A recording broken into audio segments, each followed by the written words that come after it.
Okay. Smallwood's an incredibly divisive character in Newfoundland, even now. Back then when the referendum happened, I don't think a lot of Canadians know how close it was. It was 51% to 49% to join Canada. So a full half of the country voted to not join Canada. So at the time, you had families really ripped apart. You had brother against brother, a father against child, in terms of whether Smallwood was a saint or a sinner.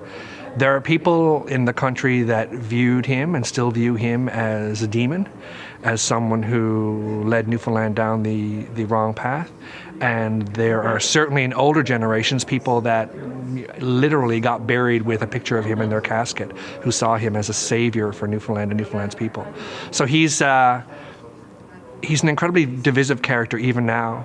Newfoundland, I feel, is only really settling into its place within Canada in the last 15 years. It's taken that long, certainly through most of my adult life, for our culture to, in ways like this, in the presentation of this play, and other ways, for our culture to kind of seep its way into the greater mindset of Canada, and for the kind of truth of what Newfoundland is to kind of exist in this country beyond the kind of, age-old Newfie joke. We were a Newfie joke for so many years.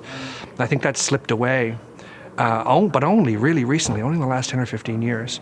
So I think a lot of that history and how Newfoundland is viewed, not only in Canada but in the rest of the world, I think a lot of people tie that to Smallwood and what he specifically did.